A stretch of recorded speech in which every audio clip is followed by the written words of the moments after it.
everyone, it's Trace McMillan, and today I'm going to do a webinar for you on divorce. So everything's wonderful, you've done the application, you've got the support documents now, you're just cruising. So everything's all complete in terms of the procedural side. So now we're going to go into what happens when you actually go to court. So you decide, yep, I've got to turn up to court for whatever reason, or you choose to be there. So obviously, if you filed a joint application or you filed a single application and you don't have any children, and nobody's filed a response to the document, which is very rare, then if it comes up to the court date, you don't actually have to appear. You don't have to do anything. If that is the case and you go up to the date for your divorce, please don't jump back onto ComCourts that day and expect that a result is going to upload into ComCourts quickly. The decision or the outcome of your court date will get put onto ComCourts, and that'll be how they notify you, but it will not happen immediately. It will probably take 3 days to about a week to actually get onto the physical system, because there's someone in the background typing all of that in.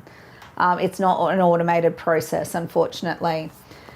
So just bear that in mind. So if you don't turn up, eventually your outcome will be there, and it will say something like divorce application granted, or order granted, or order made. That doesn't mean that that's your actual date of divorce. That just means that that part of it has been completed. Now, if you have to attend at court, so for instance, you've got children and you're filing on your own, you have to turn up, then here are some really simple, they should be stating the obvious, but people do it all the time, and it's the quickest and easiest way to make a judge angry and put them offside. So remember, they're human beings as well, so they like you to do certain things and certain protocols. So here is what they are. One, when you're going into the court, you actually will have to go through scanners and medical detectors. Do not take an aerosol can, otherwise you're going to have to store it off in the security area, or basically you have to throw it out. If you're going to take an umbrella because it's wet, that has to stay down before you go through security. They do have a bit of a section there, but try to avoid it if you can. You don't want anything too dramatic to avoid you going through the metal detectors. You can wear jewelry. I wear this to court all the time. This, I don't have a problem with any of those things going through. It's just the big items that they're looking for. Now, always turn up a minimum of 30 minutes prior to the time for your court hearing, as I've stated.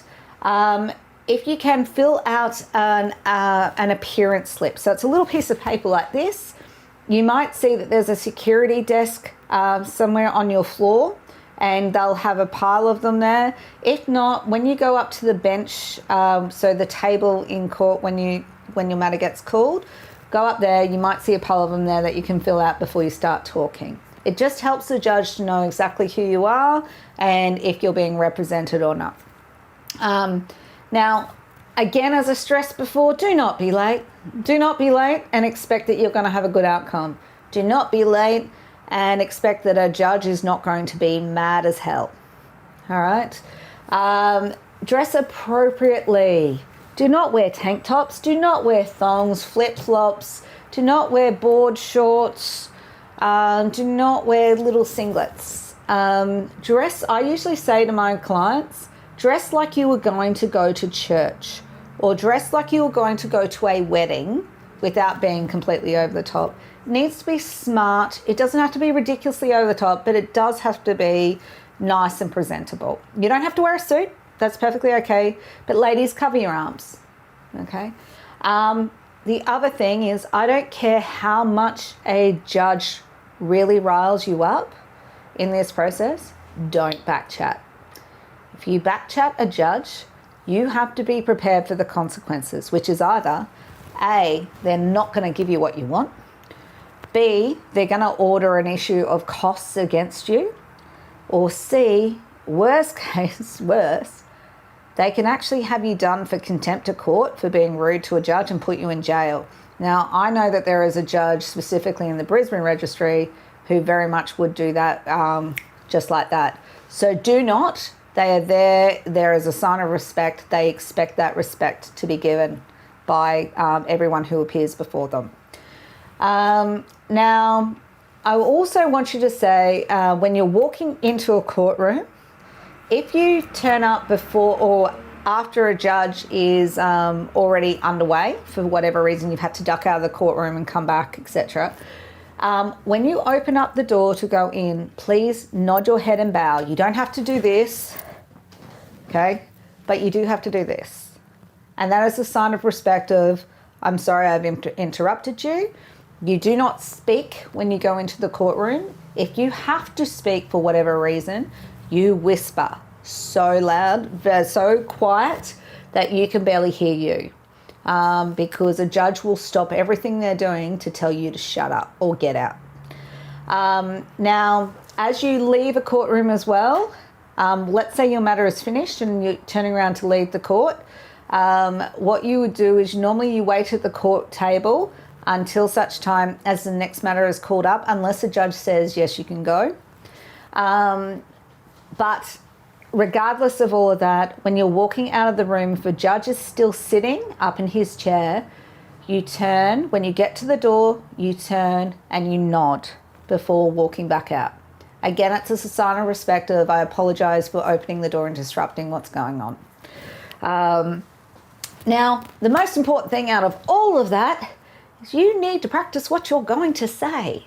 So there is nothing worse than people who are self-represented who turn up to that actual bar table and have no idea what they're going to say, have no idea what they're after or why they're after it. Okay, so you don't need to be a lawyer, you don't need to be a scholar, you don't need to be, Jesus Christ being the best orator in the world or Socrates, but you do need to know exactly what you're going to try to say to a judge and have it written down in front of you. If you want to write it word for word, if that helps. I've seen many a junior lawyer do that when they first go to court for the first few times.